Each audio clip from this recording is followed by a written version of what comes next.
I think Bitcoin is basically just opening up the ability for people to control their own money in a way that the internet opened up the ability for people to communicate with each other.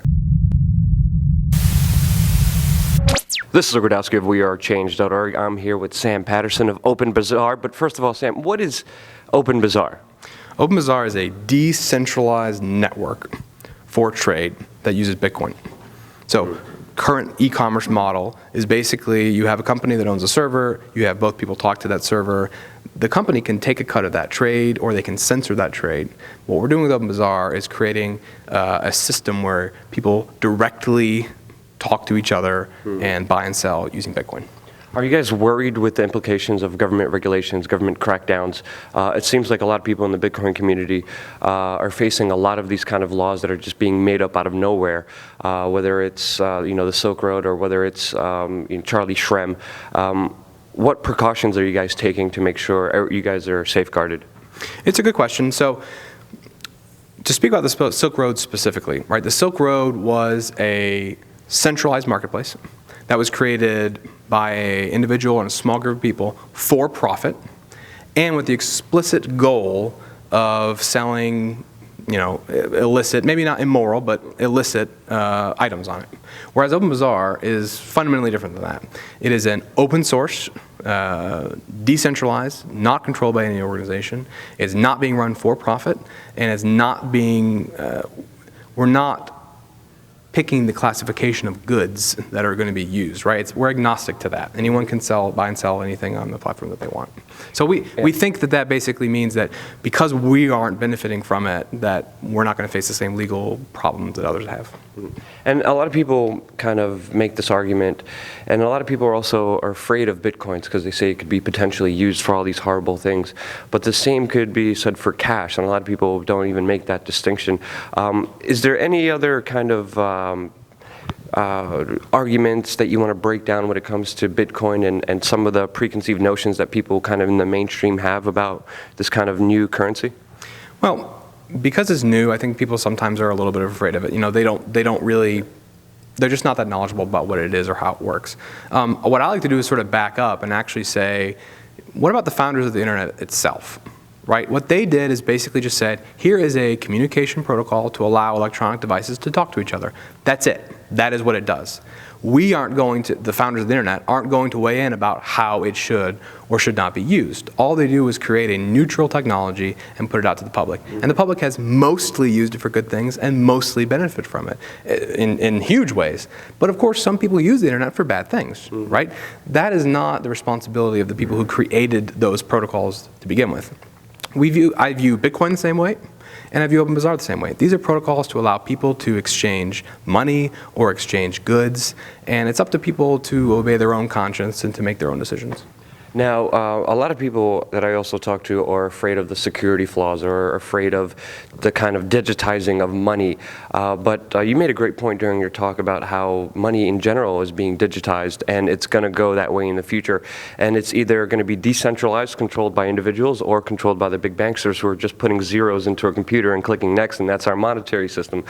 So with everything moving as fast as it is with technology, where do you see the future of Bitcoin, and where do you see the potential of Bitcoin actually being something that could help people? So I actually just gave an hour talk on that very subject, on how Bitcoin can improve well-being.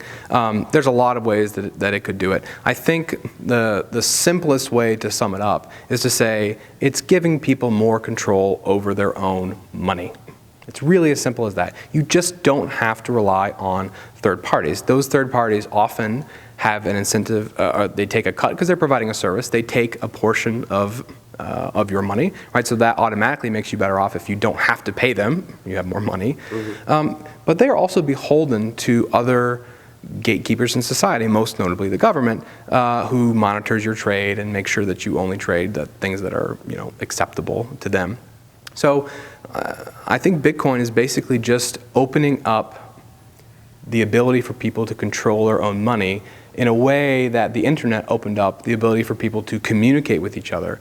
And how exactly is that going to improve people's well-being in society? How is it going to change the structure of society itself? or at least our financial structure. Yeah. I don't know exactly, but I definitely err on the side of giving more individuals more control over their own money.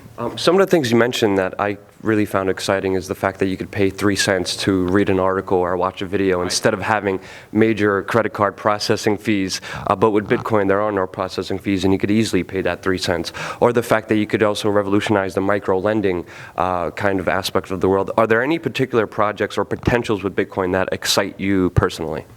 Well, one quick thing I mentioned, and it's still in beta and it's very early on, but there's actually one effort called Watch My Bit, which basically means you can upload your own video content, and then you can charge your rate for how much people have to pay in order to see it. And most of the videos on there are like 5 cents or something. So all you do is you pay Bitcoin to this address, and then you're able to watch this video. So the type of system where you can combine micropayments along with original content is a pretty powerful kind of thing that no one's really done before. So it can be done with music as well. So imagine original, people making their own original music that people pay to listen to, for a few cents or something like that. It's a different way of doing business than what we were used to in the past. And you can't do it without something like Bitcoin. It's not possible. Yes, and there's no big banks, there's no credit card companies, there's no management or music companies taking the dollar, taking their cut out of it, which is really fascinating. Well, one more thing I'd add is we're viewing the types of things you can do with Bitcoin from the mindset of what you can or cannot already do and saying, wouldn't that be neat?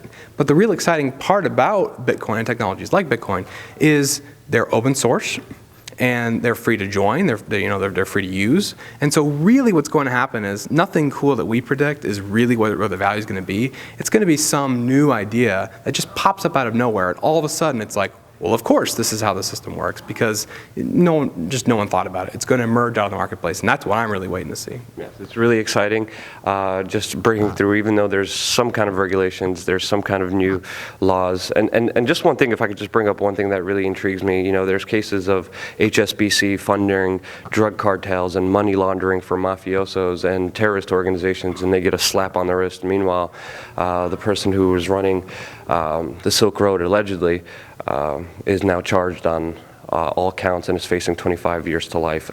Is there anything that you wish to add or wish to say on the topic of the future of maybe government and Bitcoin? It's a good question. What I'll say is just specifically about the Silk Road stuff is people should be able to peacefully engage in trade with each other, as long as they're not hurting anyone. To the extent that people on the Silk Road were hurting or trying to hurt other people, that's bad. I don't condone that at all. But I think if we take a long view of history, 50 years from now, it's going to seem bizarre to us that someone trying to allow other people to buy and sell plants or other drugs online should go to prison, for his life. So. In the long-term view of things, I think the types of activity that is being labeled as harmful, or the things that Bitcoin can do that are labeled as harmful, are not really going to look that harmful in the future. Yeah. Meanwhile, there's a double standard with the people who are with the establishment, with the banks, who get away with it with fines, which is utterly ridiculous. But fascinating information. Thank you so much for your time. Where can people find out more information about you and the projects that you're working on? So my website's samuelrpatterson.com and has contact information, some of the projects I work on. And for Open Bazaar, you can go to openbazaar.org, or you can go to our Open Bazaar subreddit.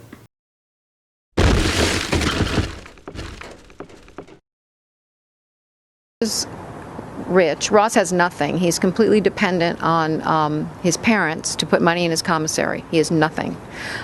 We are not rich people. Anything close to a financial services company closes doors, it's just like, end of the world, because we've been shielded it from it. But that's what we need to get back in the financial system, is the capacity to fail. See, this is what intrigued me about Bitcoin, is the bankers, the media, the government,